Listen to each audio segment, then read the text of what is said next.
Eh bien bonjour à tous, j'espère que vous allez bien. On se retrouve sur Final Fantasy VII Ever Crisis pour faire le tour des nouveautés de la journée. Et il y a quand même quelques petits trucs à se mettre sous la dent en ce jeudi. Donc je vous mettrai les timecodes en description. Écoutez, sur ce, c'est parti. Avant de parler des news, j'aimerais adresser quand même une petite pensée à tous ces joueurs, et je sais qu'ils sont nombreux, qui attendaient le personnage de Cid, le beau Cid avec sa lance, le fameux pilote du haut vent dans l'œuvre originale, et qui à la place voit arriver un jeune homme avec une coupe de cheveux digne d'un prince charmant sorti d'une série japonaise. Voilà, j'ai une petite pensée pour vous. Il va falloir attendre encore quelques mois, / peut-être même années, parce que c'est même pas dit que Cid soit le prochain personnage jouable qui va sortir. Parce que si vous avez fait déjà l'épisode 2 de The First Soldier qui est sorti ce matin, et ben vous avez dû remarquer qu'il y a potentiellement un nouveau personnage qui est arrivé en lice, et je pense que ce sera un nouveau personnage jouable prochainement. Alors, je ne vous dis pas le nom, je ne vous spoile rien. S'il vous plaît, dans l'espace commentaire, ne spoilez pas également, laissez potentiellement les gens découvrir avec la story qui est sortie ce matin, mais c'est peut-être pas sûr que Cid soit le prochain personnage qui sortira, on en aura peut-être d'autres avant lui, donc petite pensée à vous, il va falloir être encore fort si vous comptez économiser jusqu'à la sortie de Cid. Allez, sur ce, trêve de blabla, direction les notices, on va commencer directement avec les news, et avec une news qui est tombée. On s'y attendait. Oui, alors non, c'est du mytho, on s'y attendait absolument pas, mais on aurait pu le prévoir avec l'annonce du rerun de l'event des bombos, parce que ils allaient pas rerun cet event juste pour monter niveau 80 Engil, sinon ils auraient juste mis une campagne de boost d'XP comme il y avait eu avec Vincent de souvenirs, on n'avait pas eu de rerun de l'event bombo. Donc on aurait pu prédire qu'il allait avoir une augmentation du level cap ce matin, et du coup c'est chose faite. On passe de 80 à 90, donc il va falloir repex tous vos personnages jusqu'au niveau 90. Qui dit augmentation du level cap dit évidemment une nouvelle case de sphérié pour les différents personnages, et qui dit nouvelle case de sphérié dit également nouveau niveau dans les différentes tours, on ira le voir juste après, mais on a également des nouveaux niveaux dans ces différentes tours. Donc ça, est-ce que c'est une bonne nouvelle? Est-ce que c'est une mauvaise nouvelle? Honnêtement, oui, c'est une bonne nouvelle. Et pourquoi c'est une bonne nouvelle que ça arrive maintenant? Parce que le niveau 90, ça va nous donner des stats supplémentaires, donc des stats de PV, des stats d'attaque également, et des stats de heal. Je pense qu'on est nombreux actuellement à ne pas avoir fini notamment la tour version brutale de l'anniversaire, qui elle s'arrête la semaine prochaine. On a encore au moins une semaine pour tenter d'aller faire jusqu'au B30, de passer le B30 et d'avoir une augmentation de cap de niveau. Et ça nous donne globalement plus de stats, et ça nous offre un peu plus de DPS en fait, et peut-être que certains d'entre nous arriveront à avancer dans cette tour brutale grâce à ce level cap en fait. Donc ça, je trouve que c'est une très bonne chose, même si ça redemande du green de niveau, etc. L'event bombo est là, donne énormément d'expérience et permet de monter niveau 90 quand même plutôt rapidement. Donc moi je trouve que c'est une bonne chose qu'on l'ait eu, et il l'avait pas mis dans la roadmap. Honnêtement, ça m'étonne pas spécialement. Au niveau des tours, maintenant, je viens justement d'en parler. Donc on a une nouvelle tour, c'est la tour Azur, qui met en avant Engil, évidemment, c'est pour aller récupérer en fait ces memories nobles, mais j'avais dit qu'on aurait sûrement Sephiroth et soit Matt, soit Iris en troisième perso, et je me suis absolument planté. On a une tour ici qui met en avant Engil, mais les deux autres persos, parce qu'il n'y a que 3 persos disponibles sur cette tour, c'est Red 13 et Zack. Alors oui, il va falloir soigner avec Red 13. J'espère que vous avez quelques OB et que vous avez monté un petit peu les armes de Red 13, mais il va falloir soigner avec lui. Alors pas de panique, Red 13, il a une arme qui a une cure all par exemple, donc vous pouvez très bien soigner avec une Materia Cura dans un slot qui fait que la Materia Cura heal tout le monde. Ce Red 13 aujourd'hui, c'est un très très bon support healer. Donc pas de panique, je pense que ça devrait bien se passer. Mais il faut quand même monter Engil, évidemment, il faut avoir monté un petit peu Zack. Et globalement, je pense que ça devrait bien se passer sur cette tour-là. Et du coup, au niveau des autres tours, vu qu'on a un level cap jusqu'au niveau 90, on a 10 nouveaux stages du 31 au 40 sur les nouvelles tours. Donc Qui dit nouveau stage, dit évidemment plein de récompenses, hein, des tickets d'invocation, des cristaux aussi. Donc ça fait quand même plaisir, on a quand même pas mal de choses à se mettre sous la dent. Donc moi j'ai déjà fait la Humber Tower ici au niveau 40, hein, et on a également 10 niveaux sur la Céruléane, l'Emerald, on a également 10 niveaux sur la Golden, et on a les 40 niveaux sur la tour Azur. Donc il y a beaucoup de cristaux, beaucoup d'invocations, beaucoup également de Mithril Ore, de Mithril-Ingot à aller récupérer sur ces différentes tours. Et ça fait quand même plaisir au niveau des récompenses, surtout que les cristaux, on va en avoir besoin, parce que on va parler de la bannière évidemment dans cette vidéo, et vous n'êtes pas sans savoir qu'il y a potentiellement un crossover en novembre qui arrivera donc d'ici peut-être 2 semaines et demie. Donc voilà, un petit peu au niveau des tours. On a évidemment l'arrivée de l'épisode 2 de The First Soldier. Moi je l'ai fait ce matin, en dehors du niveau extra que j'ai pas encore terminé. J'ai pas lu l'histoire, j'attends que nos amis évidemment traduisent en français la story, donc je vous remettrai, si j'oublie pas, dites-le moi si j'oublie dans l'espace commentaire, les liens vers les 2 chaînes qui font la traduction de la story du jeu en français, donc allez y jeter un coup d'œil si vous vous intéressez à l'histoire, mais moi je trouve ça très très bien, et encore merci à eux pour leur gros travail. Et honnêtement, je le trouve quand même plutôt stylé. Voilà, on a des nouveaux mobs d'ailleurs qui ont fait leur apparition, notamment un nouveau papy. Voilà, je ne vous spoilerai pas, mais on a un nouveau papy qui risque de nous donner sûrement du fil à retordre aussi bien que Ramuh. Voilà, donc on a un nouveau grand-père. Et honnêtement, je trouve ça plutôt stylé. Alors évidemment, avec l'arrivée de ce nouveau personnage, hein, enfin ce nouveau chapitre, on a un nouveau perso qui est Enjil. Donc je ne parlerai pas plus en détail de Enjil dans cette vidéo. Je vous prévois une vidéo évidemment centrée sur lui, où on parlera du personnage, de ses différentes armes qui lui sont mises à disposition, et également de ses différentes limites, aussi potentiellement quelques petits builds et tout, et qu'est-ce qu'il apporte aussi au jeu en termes de nouveautés. Donc ça, je ferai vraiment une vidéo centrée sur lui. J'essaierai de vous la sortir cet après-midi, mais au plus tard, ce sera demain. Donc avec l'ajout d'un nouveau personnage, on a évidemment tout ce qui va avec. Des nouvelles missions premium, l'ajout du nouveau sphérié, des nouveaux packs en boutique, voilà, des nouveaux tickets, etc. Enfin, une arme ultime, une arme de guilde et tout. D'ailleurs, une arme de guilde très marrante parce que c'est une pelle. Voilà, ça m'a fait beaucoup rire ce matin quand j'ai vu ça. Mais du coup, voilà, des nouvelles armes ajoutées dans les tickets. Pas mal, évidemment, de choses avec ce nouveau perso. Donc ça, c'est une très bonne nouvelle. Annonce du prochain Guild Battle. Alors le prochain Guild Battle débutera la semaine prochaine, le 24 octobre, et on sait déjà que, on aura à taper en faiblesse. J'allais y arriver, hein, je cherchais un petit peu mes mots. On faudra taper en physique d'eau. Voilà. Donc actuellement en physique d'eau, on a quand même un panel assez large de possibilités, hein. Maintenant, évidemment, vous vous doutez bien que le Guild Battle, il va être là pour mettre en avant la bannière d'Enjil qui est sortie ce matin. Donc, malgré qu'on ait d'autres options en physique d'eau, hein, on a notamment du Glen, du Cloud, Lucia, on a beaucoup d'armes sur beaucoup de personnages qui réduisent également la résistance à l'eau, on a du Red 13, du Barret, Sephiroth, on a également du Zac, on a aussi du Ketsit, donc on a quand même beaucoup de possibilités. Je pense que le nouveau boss tournera aussi autour des nouvelles mécaniques que Enjil apporte. Donc, je pense qu'il faut quand même se préparer un petit Enjil dans le coin si on veut scorer correctement sur les différents boss de ce Guild Battle. Mais on peut déjà préparer une team qui tape physique d'eau, hein, pour ce Guild Battle. Donc ça sortira du coup jeudi de la semaine prochaine.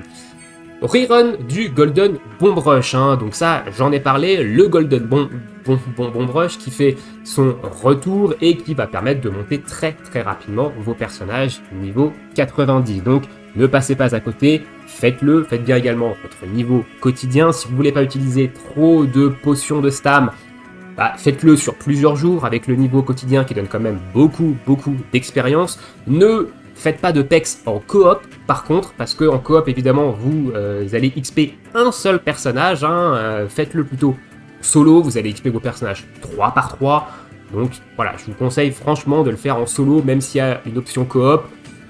Je trouve pas ça très intéressant, au contraire vous allez bouffer énormément de stam en coop, bien plus que si vous le faites en solo. Donc ça c'est le Golden Bomb Rush, on va voir un petit peu ce qu'il nous propose, hein, rapidement dans cet événement. Donc il y a des missions qui sont attelées à cet événement. Donc les missions d'événement, c'est dépenser de la stam n'importe où dans le jeu et dépenser de la stam en coop également n'importe où dans le jeu. Et on a pas mal de dailies qui nous demandent de récupérer des Golden Bomb Medal ainsi que des bombes médales. C'est ce qu'on récupère dans les différents niveaux. Donc voilà, on va récupérer des médailles pour récupérer des médailles en dailies. Ces médailles vont nous permettre d'acheter des rewards dans ce petit shop. Donc on a un 5 étoiles garanti. Ici, on a 5 tickets 4 étoiles et plus. Je pense que ça se reset derrière. Ou alors on aura potentiellement une deuxième boutique nous donnant les 5 autres pour une multi 4 étoiles et plus. Une multi classique, on a des memory butcher, on a des memory également pour tous les différents personnages et on a également des pièces pour le sphérié, pour les différents sphériés, ainsi que des branding stones ici physiques. 3 étoiles, voilà, donc ça reste quand même plutôt intéressant. Au niveau des niveaux maintenant, donc on a le fameux niveau en solo ici qui donne 177 XP. Voilà, donc il a un niveau quotidien qui vous coûte 0 de stam, donc c'est quand même plutôt intéressant. Et ensuite on a les différents niveaux, on en a 6. Faites bien évidemment le plus haut niveau, le 6ème. C'est vraiment pas des niveaux compliqués, il faut juste partir avec du sigil. Prenez bien également des armes qui ont des boosts de sigil dessus, ça va faciliter les combats. Il suffit juste de péter les sigils. Une fois que les sigils sont pétés, vous one-shotez le bombo et c'est finito. C'est vraiment pas très compliqué comme combat. Pareil en coop. Alors là, j'ai pas fait les 2 derniers parce que je voulais les faire avec Engil. J'avais pas la puissance pour faire les 2 derniers, mais vous avez quand même des cristaux à aller récupérer sur les coops.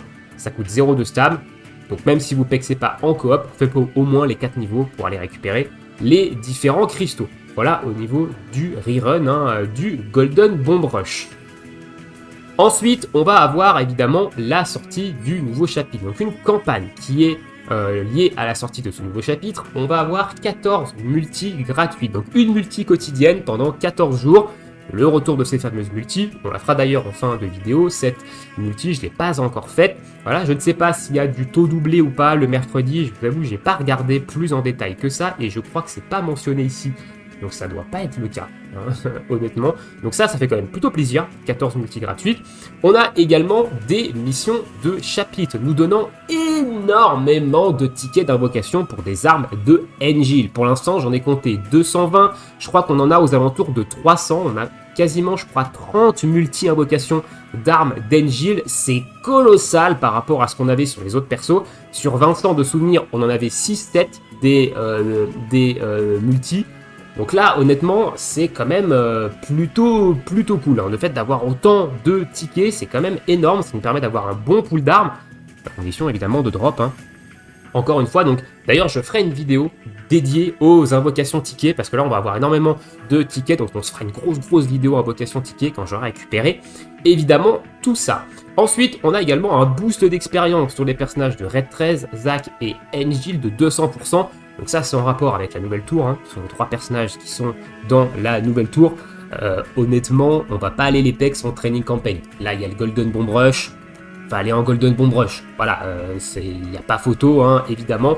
Mais ça peut servir parce que je crois que le bonus d'XP fonctionne sur le niveau à 0 de stam. Donc si vous avez plus de stam et que vous voulez monter ces 3 persos, ça peut servir. On va aller check juste après. Un login bonus qui va nous donner 1500 cristaux, ça en prend, et évidemment des packs, des packs payants. On a également donc les missions de panel qui elles donnent également énormément d'invocations, ainsi que 60 mithril or pour monter des armes. Donc ça c'est quand même plutôt cool. Alors au niveau des panels de mission, donc le panel de mission il est ici, j'en ai complété certaines ici, mais chaque ici vous donne 2 multis d'armes d'Engil et elles sont pas compliquées à faire. Ici il faut monter Engil 70, il faut finir le B10 et le B30 de la nouvelle tour, il faut débloquer l'une de ces nouvelles limites et les autres missions c'est pareil, c'est des missions où il faut jouer Engil, débloquer des trucs de son sphérié, etc. Celle du milieu qui donne un 5 étoiles garanti, il faut faire une tentative sur le niveau extra, il ne faut pas passer le nouveau niveau extra, il faut faire une tentative. Donc vous rentrez dans le combat, vous laissez tuer, vous récupérez votre 5 étoiles garantie. Voilà, donc ça, c'est plutôt cool. Et les missions de campagne qui demandent aussi de monter Engil pour récupérer des matériaux d'évolution d'armes, débloquer des cases de son sphérié pour récupérer à nouveau des tickets d'invocation du perso et faire des combats avec lui, utiliser une limite, etc. Finir le chapitre de First Soldier pour un 5 étoiles garanti. Ici, on a également énormément de memory. On va récupérer tout ça. Et voilà, ici, j'ai quand même 50 tickets, 5 multi, 600 memory, un 5 étoiles garanti. Sachant que des multis, vous aurez récupéré également là-dedans. Parce que ici, dans les missions générales, vous avez également des missions qui vous demandent de monter du ferrier, qui vous donnent également des invoques. Donc, il y a énormément d'invocations pour Engil, et ça reste quand même plutôt, plutôt cool. Alors, on va juste vérifier au niveau des solo content si ça marche sur le niveau à 0. Et je crois que oui. Oui, ça marche. Vous avez les 200% ici sur Red 13, Zack et Engil. Et on a d'ailleurs encore un 300% sur tous les personnages. Voilà, donc si vous avez plus de stam, vous pouvez à la limite, si vous êtes vraiment courageux, faire le stage 8 ici. Mais attention, ça donne 3440 XP. On n'est pas sur une dinguerie, mais ça coûte 0. Voilà, au niveau des missions de campagne, au niveau des événements, et écoutez, je crois qu'on a fait le tour. Alors, nouveau également Arena Chocobo, on a Junon 1, 2 et 3, donc allez bien changer en fait vos expéditions Chocobo dans les expéditions Chocobo pour faire ces nouvelles zones, pour récupérer des nouveaux items, pour récupérer également des cristaux de complétion de ces nouvelles zones. Alors, c'est des Chocobo rivières qu'il faut sur ces nouvelles zones. On va regarder ici, voilà, c'est des chocobos rivières, donc on a 3 nouvelles zones, Junon 1, Junon 2, Junon 3, donc de quoi en fait évidemment remplir un petit peu l'exploration ici, et on a évidemment des missions qui sont liées à ça, nous permettant de récupérer des cristaux ici, donc on a d'ailleurs des nouveaux trucs, on a d'ailleurs un chocobo ici de rang C, qui est un chocobo océan, voilà, un nouveau type de chocobo également qui fait son arrivée, ainsi que voilà, des médailles, des cristaux si on complète des choses. Donc évidemment, pensez à changer vos expéditions Chocobo pour les nouvelles. Et je crois qu'on a fait le tour cette fois-ci des news. On va pouvoir passer à la bannière. Alors on a évidemment l'update. On va d'abord aller voir, avant la bannière, on va aller voir le système de Brand. Voilà, ils ont amélioré aussi le système de Brand. On va prendre par exemple cette olivée là. On va enchanter ici. On va sélectionner des pierres magiques et on va utiliser. Donc ici, on peut en utiliser jusqu'à 10 d'un coup. Je vais les utiliser. Et ça va me proposer, voilà, les 10 qui sont sortis. Et ici, je sélectionne celui que j'ai envie de mettre sur mon arbre. Donc ça, c'est une quality of life incroyable, honnêtement. Parce qu'avec les pierres 3 étoiles, une par une, c'est une giga turbo purge. Donc là, c'est quelque chose de très très intéressant. Je vais prendre celui-ci, parce que c'est une arme de DPS, donc je vais prendre celle-là. Et du coup, voilà, ça, c'est vraiment un très bon ajout pour le système de marque. Et qui est arrivé quand même assez rapidement après l'ajout de ce nouveau système. Donc ça, c'est plutôt cool. À vos marques, à tous. Et c'est parti. Alors on va en faire un tour, mais je pense que j'ai fait le tour ici. Des différentes news au niveau des shops, au niveau du guild, au niveau des événements. Petit point sur le classement. Voilà, dites-moi où vous avez fini. J'ai fait top 25. Très satisfait. Honnêtement, j'ai bien tryhard celui-ci. C'est pas un événement que j'apprécie particulièrement. Le Battle Ranking, je le dis à chaque fois. Mais celui-ci, j'ai quand même pris du plaisir à le tryhard. Donc, je préfère le dire quand même ici. Top 25, on est aux portes du top 20, mais c'était compliqué. C'était compliqué, j'étais vraiment à mon max du max, honnêtement, donc. Mais je suis très content de ce petit top 25. On va passer maintenant à la bannière. La petite bannière qui est sortie, et c'est une limite back, bien évidemment, c'est une LB, ils nous ont refait le coup de Vincent, donc à nouveau une bannière limitée, à nouveau l'arme de Ketsit d'ailleurs en feature, pas de nouvelles armes ultimes en feature sur cette nouvelle bannière avec l'arrivée de Engil. Est-ce que je vais invoquer dessus? Est-ce que je vais pas invoquer dessus? Pour l'instant, je n'invoque pas dessus. Voilà. La bannière dure jusqu'au 5 novembre. On aura très certainement des infos sur le crossover de novembre avant la fin de cette bannière. Donc, attendez peut-être un peu avant de pull dessus. Allez, je vais vous donner mon avis un petit peu sur ce Engil et sur cette bannière de Engil Limit Break. Alors, le costume, niveau cosmétique, je le trouve sympa. J'aime beaucoup ce style un petit peu japonais, etc. de samouraï, j'aime pas mal. L'arme, j'aime beaucoup aussi le design de l'arme. Donc au niveau du costume, moi je le trouve quand même plutôt stylé. Maintenant, au niveau des air habilités, on a un boost de défense sur tous les alliés de 5%. Alors je pense qu'il y en a qui doivent se dire « c'est incroyable, 5%, ça augmente la def, etc. » C'est éclaté. Moi je vous le dis, c'est éclaté au sol. Alors pourquoi je trouve ça mauvais 5%? C'est 5% de la base de votre défense magique et de votre défense physique. Je rappelle que les personnages ont une base de défense physique et de défense magique de 100. 5% de 100, ça fait 5. Donc en fait, le costume ici, il va vous donner 5 de défense physique et 5 de défense magique seulement. C'est turbo bas. Genre, c'est vraiment pas incroyable. Hein. Je trouve vraiment pas ça ouf. Alors, je suis pas allé vérifier si dans les nouvelles cases de Sphérié, on a des augmentations de défense physique et de défense magique. Ça, je suis pas allé vérifier ça. Si jamais c'est le cas et que ça augmente en fait la base de défense magique et de défense physique, peut-être que ça sera plus intéressant. Mais si on prend la base actuelle qui est de 100, 5%, ça fait plus 5, je trouve ça vraiment nul. Voilà, je trouve vraiment pas ça incroyable. Ça aurait été 15 ou 20%, j'aurais trouvé ça beaucoup plus intéressant et beaucoup plus fort. Déjà 15% pour moi, ça aurait été le minimum. Ça aurait été plus 15, j'aurais trouvé ça beaucoup plus intéressant. Là, 5%, je trouve vraiment pas ça fou. Encore une fois, c'est mon avis, ça reste subjectif, vous avez le droit de trouver ça OP, peut-être que je me trompe, d'ailleurs, hein, ici la bannière elle est sortie aujourd'hui, c'est un avis papier, mais plus 5, je trouve vraiment pas ça incroyable. Et on a un Water Arcanum. Bon ça, Water Arcanum, plus 35% de dégâts d'eau, c'est toujours fort. C'est toujours fort, hein, c'est les meilleurs costumes élémentaires, etc. Donc c'est toujours fort. Donc en gros, le costume, il est à demi intéressant. Je trouve le boost all pas fou, plus 5, c'est vraiment trop bas. Par contre, le Water Arcanum, ça reste intéressant. Maintenant, si vous avez déjà invoqué sur Glenn Limit Break, je suis pas convaincu qu'aller chercher Angel, sauf si c'est votre perso de cœur, etc. Mais bon, là, on parle vraiment d'Opti, en fait. Je pense que c'est pas intéressant d'aller chercher son costume sur lui. Après, vous faites évidemment bien ce que vous avez en main. Et son arme, Tranquility, on va la prendre au B6, donc c'est qu'une arme qui tape au physique, hein, qui va avoir les deux nouvelles mécaniques de Angel. Donc je vais en parler brièvement ici. Angel, c'est globalement ce qu'on appelle dans le milieu un tank. Il a sur cette nouvelle arme une mécanique de provocation. Il va se mettre un buff de provoque sur lui pendant 60 secondes. Qu'est-ce que ça va faire? Ça va faire que les ennemis vont cibler en priorité Angel. Donc c'est Angel qui va prendre toutes les tartes mono-cibles. Les tartes multi-cibles, vous allez les prendre sur tous les personnages, mais toutes les grosses attaques mono-cibles, c'est Angel qui va les prendre sur lui tant qu'il a ce buff de provocation. Donc c'est l'arrivée vraiment d'un perso tank dans le jeu, et dans certains contenus, ça peut vraiment être plutôt intéressant.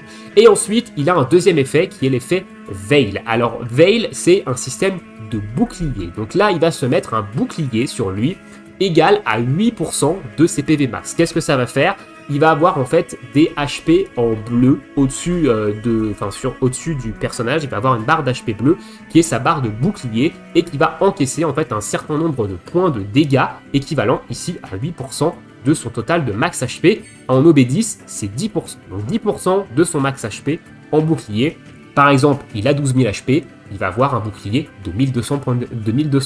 Voilà, donc il va pouvoir encaisser 1200 points de dégâts dans ce bouclier avant que ça commence à gratter dans ses propres PV. Couplé évidemment à la provoque. Vous voyez un petit peu le délire là-dessus. Donc pour l'instant, la provoque et la veil, c'est uniquement pour lui. Je pense que la veil, ça arrivera sur des armes de support, par exemple sur Iris ou sur Matt. La provoque, peut-être sur d'autres persos, mais je pense que veil, ça arrivera sur d'autres persos support. Donc c'est les deux nouvelles mécaniques qui sont arrivées avec Angel, et je trouve ça très intéressant. Honnêtement, ces deux nouvelles mécas, parce que ça va apporter d'autres team building dans différents contenus, donc ça c'est plutôt cool.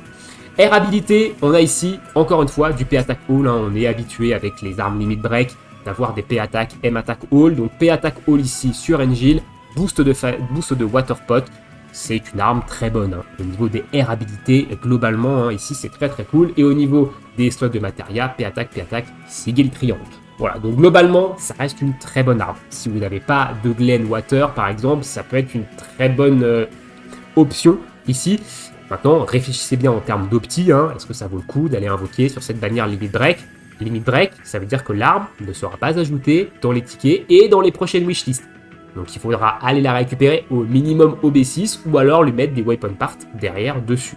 Voilà, donc attention, et je rappelle, il y a un crossover qui sort en novembre. Et au niveau des stamps, ils ont gardé le même principe, donc on a une garantie de 5 étoiles et plus au stand 4, la garantie au stand 6, le costume au stand 12, et au niveau de la page 2, on a une garantie de l'arme au stand 4, une 5 étoiles et plus au stand 6, et une garantie de l'arme au stand 8 et au stand 12. Et après, sur les X, c'est 5 étoiles et plus au stand 6 et 12. Donc globalement, je pense qu'il est conseillé de faire au moins les deux premières pages si vous comptez invoquer sur NJ. Voilà. Après, vous faites bien ce que vous voulez. Encore une fois, c'est mon avis, ça reste subjectif, tout ça. Voilà. Vous faites évidemment bien ce que vous avez envie. Voilà, on a fait le tour un petit peu des news. Je vous ai donné mon avis sur cette petite bannière de Engil. Je vous ferai une vidéo un petit peu plus centrée sur Engil où on parlera de ses différentes armes. On reparlera également de sa mécanique de provoque, de sa mécanique de veil. On parlera de ses limites aussi. Et sur ce, eh ben, on va se finir avec cette invocation. Et qui est bien natto doublée. Hein. Donc l'invocation du mercredi 22h ou du jeudi matin en fonction de l'heure à laquelle vous faites vos dailies, elle est bien doublée en taux de drop. Est-ce qu'on va avoir du 5 stars? Parce que récemment, les invocations de l'anniversaire, les taux de drop m'avaient bien chié dessus. Hein. Je ne veux pas vous mytho que les invocations gratuites de la Nive, ça n'a pas été incroyable chez moi. Hein. Voilà. Dites-moi dans l'espace commentaire ce que vous avez drop d'ailleurs sur cette petite invocation. Est-ce que vous comptez invoquer sur Engil? Est-ce que Engil est un personnage qui vous hype aussi, hein, honnêtement? Moi, c'est pas trop mon cas, même si je trouve le fait qu'il ait la Buster Sword dans le dos assez stylé. Esquive de notre ami Cloud, ça y est, il est chaud dès le samedi matin et on va avoir du 5 stars sur cette multi gratuite et ça fait plaisir. Maintenant, combien de 5 étoiles? Est-ce qu'on va sortir une dingue? Ou est-ce qu'on va sortir juste un pauvre 5 stars? Oh, et ben on en a quand même 3. On a 3 5 étoiles ici, donc Iris Barrett et Zack. Donc Iris, on aura le Sun Umbrella qui est déjà obédi, je crois, chez moi. Et pour Zack, eh ben, on a le type 99 Longsword. Et pour Barrett, on aura le Flamme Projector, qui est une arme qui tape feu magique de souvenir et qui n'est pas dégueulasse en arme sub sur des builds de feu magique. Voilà, je pense avoir maintenant fait globalement le tour de tout ça. Dites-moi si jamais j'ai oublié des choses dans l'espace commentaire et dites-moi ce que vous pensez un petit peu de tout ça. Je vous laisse ici. Je vous souhaite à tous une très bonne journée, une très bonne soirée, bon jeu et à bientôt pour de prochaines vidéos. Ciao, ciao.